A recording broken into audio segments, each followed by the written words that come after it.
Napapansin nyo ba? Tuwing tayo may anniversary, ang ating tema ay umiikot lamang sa FLU.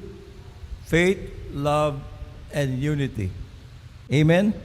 Sa Revelation chapter 2, verses 2 to 4, ang sabi dito nalalaman ko ang mga ginawa mo, ang iyong pagpapagal at pagtitiyaga. Alam ko na mumuhi ka sa masama. Sinubok mo ang mga nagpapanggap na apostol at napatunayan mong sila'y bulaan.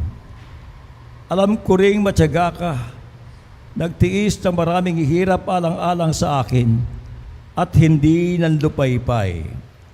Ngunit ito ang ipinagdaramdam ko sa iyo. Nanlalamig ka na sa akin. Hindi mo na ako mahal tulad ng dati.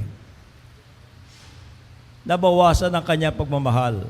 Mahal pa rin, kaya lang hindi na tulad ng dati.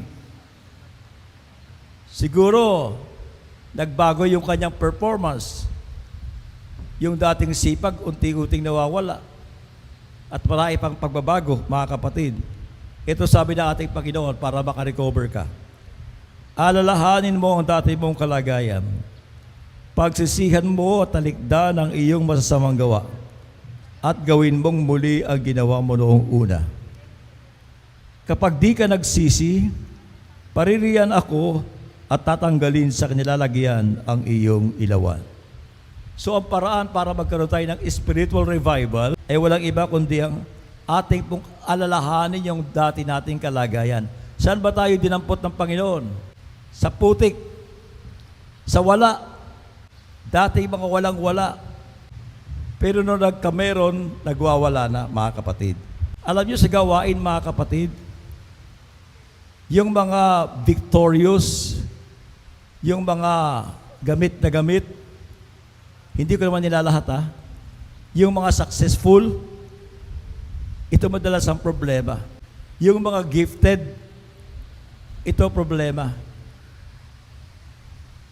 Kasi sila po yung pinagmumula ng gulo, rebellious, mareklamo, hindi marunong sumunod.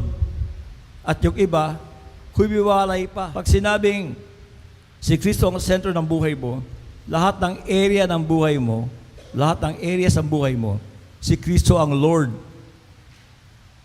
Si Kristo ang gabay. Siya ang sentro ng buhay mo ay si Kristo, sa pagiging may asawa, faithful ka sa misis mo.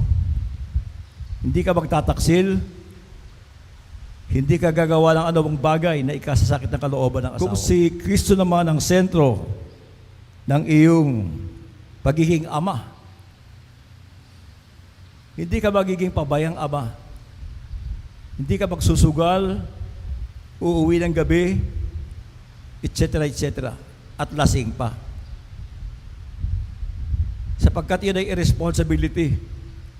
Kung ang Panginoon ng buhay mo o sentro ng buhay mo ay si Kristo, sa pagiging ama mo, ikaw ay magiging loving father, responsible father. Katulad ni Joseph na foster father ni Kristo Jesus. Kung ang sentro ng buhay mo ay